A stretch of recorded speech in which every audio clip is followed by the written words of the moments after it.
dalam trading itu jangan mencari kepastian, jangan mencari analisa kita tepat.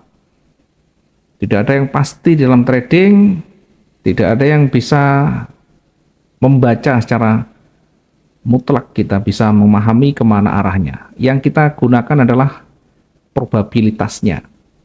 Jadi pahami dulu mungkin di awal-awal, jadi fasenya untuk mencapai satu keberhasilan atau sukses trading. Sukses trading itu seperti apa? Yakni ketika kita sudah masuk dalam dunia trading, kita bisa menghasilkan omset yang bisa mengcover kebutuhan kita. Selama masih belum bisa, maka kita belum disebut dengan sukses trading, sekalipun setiap hari bisa untung. Untungnya mungkin hanya buat rokok, mungkin hanya buat jajan dan sebagainya, tetapi belum bisa mengcover kebutuhan kita, bahkan lebih. Apakah bisa? Banyak sekali di luar sana. Jadi jangan terkecoh dengan mungkin suara-suara di luar sana. Trading itu membuat kita bangkrut, membuat kita miskin dan sebagainya. Memang kalau kita tidak tahu ya bisa saja memang. Karena itu kita banyak belajar. Fase yang pertama nanti yang biasa kita alami adalah fase di mana kita sering barbar, di mana kita senang sekali. Ya, ini fase kita di awal-awal selalu begitu. Jadi kalau teman-teman nanti masih berada di fase ini, maka harus disadari. Biasanya fase ini fase kita banyak latihan demo, entry profit. Dan itu menjadi keyakinan yang luar biasa sehingga langsung dengan real account. Real account, mungkin teman-teman semuanya mengalami hal demikian, termasuk saya juga mengalami hal serupa. Dan itu pasti. Kita belajar di awal, kita bisa profit, belajar di awal, kita bisa profit. Bahkan di demo profit kita bisa berkali-kali lipat. Itulah yang membuat kita tambah yakin. Oh ternyata saya trading itu segampang ini. Ternyata trading itu semudah ini. Begitu kita pakai real account, babak belur di sana. Profit, rugi, profit, rugi, profit, rugi. Di total semuanya rugi. Mungkin ada yang belum sampai ke sana. Dan mungkin belum mencoba sama sekali. Maka beruntung. Karena mungkin bisa diingatkan. Jadi fase ini selalu begitu di awal itu. Kalau kita masih seperti ini, berarti fase kita di sini, masih jauh dari sini. Masih jauh dari sana. Fase berikutnya mulai belajar di sini. Kita mulai mengenal teori candlestick. Kita mulai mengenal indikator, mulai mengenal price action. Mulai mengenal support resisten dan sebagainya. Mulai ditata di sana dengan lebih baik. Kemudian dari mulai belajar ini mencoba menerapkan lagi.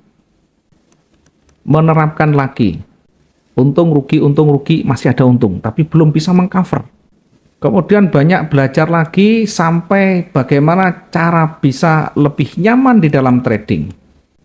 Yang dipertimbangkan yang dalam pikirannya bukan lagi analisanya yang tepat, analisanya yang valid. Ketika entry buy tidak harus dia pergerakan itu harus naik.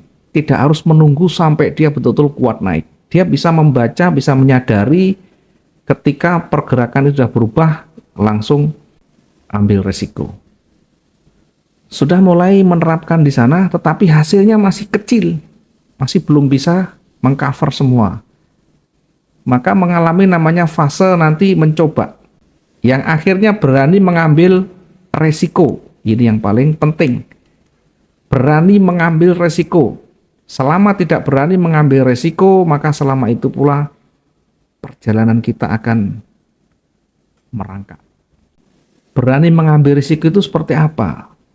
Ya tentu bisa memperbesar lotnya. Dengan catatan pengalaman yang sudah ada dijadikan sebagai bahan untuk pertimbangan kita, untuk referensi kita, sehingga menjadi lebih baik. Seorang trader yang betul-betul berhasil, dia sudah berani mengambil resiko. Kapan dia memperbesar resiko, kapan harus memperkecil resiko. Ada kalanya diperbesar. Saat dimana kita memperbesar, bisa jadi mungkin di area range yang sudah maksimum. Sudah ada petunjuk di sana, reversal, sudah ada tanda-tanda kuat di sana. Disitulah pentingnya kita memperbesar resiko. Bukan setiap saat diperbesar resikonya. Maka Belajarlah untuk bersabar menunggu peluang itu. Selama kita tidak pernah mengambil resiko yang lebih besar, maka akan sulit kita berkembang. Silakan dibaca, silakan cari referensi pengalaman teman-teman di luar sana yang tradingnya sudah luar biasa, yang sudah maksimum bisa mengcover hari-hari. Maka yang mereka lakukan adalah bisa mengambil resiko yang lebih besar. Berapa resiko itu? Ya masing-masing bisa berbeda, bahkan bisa sampai 50%. Bahkan bisa 50%. Semua tergantung masing-masing kita. Kalau kita mungkin batasan kita hanya mampu 30, ya 30%. Dan kita tahu kapan kita harus menutup posisi itu, kapan kita masuk di posisi itu. Tidak serampangan, termasuk kita mengetahui kapan jadwal berita. Kalau tidak berani mengambil resiko, maka yang terjadi kita profit satu kali habis. Sekian banyak profit kita kumpulkan, hanya satu kali salah bisa habis. Itu artinya masih belum bisa manajemen dengan baik. Jadi bukan berarti resiko besar tidak boleh. Boleh, memang harus berani mengambil resiko. Tentu dengan banyak catatan ya. Satu, minimal modal sudah balik. Modal sudah kembali. Misal modal 1 juta atau modal $1.000. Sudah dapat untung dari kecil, mungkin dari awalnya pergerakan kita kecil, dapat untungnya kecil-kecil, terkumpul $1.000 atau kembali modal. Mungkin kita belum yakin, tambah lagi, kecil tidak masalah, yang penting kembali modal dulu. Kembali dapat keuntungan yang sama dengan modalnya. Sehingga modal menjadi 3 kalinya. Nah, dari situlah nanti kita bisa mulai mengambil risiko yang lebih. Ketenangan seorang trader itu adalah uang yang kita pakai itu sudah siap kita resikokan. Kalau kita menggunakan uang yang panas, uang yang pinjaman, yang bunganya mungkin ditunggu, maka akan sulit untuk berkembang kita. Psikologinya akan terganggu. Dari mencoba dengan resiko yang lebih ini, maka nanti yang terbentuk adalah mental. Maka yang terbentuk adalah mental. Sebenarnya disinilah kuncinya. Seorang trader itu butuh mental yang kuat, persiapan lahir dan batin, baik menghadapi floating maupun profitnya. Sudah siap semuanya, sehingga disebut dengan menari di atas market. Kondisi pasar turun kita bisa mengikuti, kondisi pasar naik bisa mengikuti. Dan itu bisa, banyak sekali yang sudah bisa seperti ini. Mungkin teman-teman masih berada di fase jatuh bangunnya, ya tidak masalah ya. Ada fase yang namanya recovery, ada fase namanya koreksi, ada fase namanya introspeksi. Sejauh mana kemampuan kita asah terus-menerus.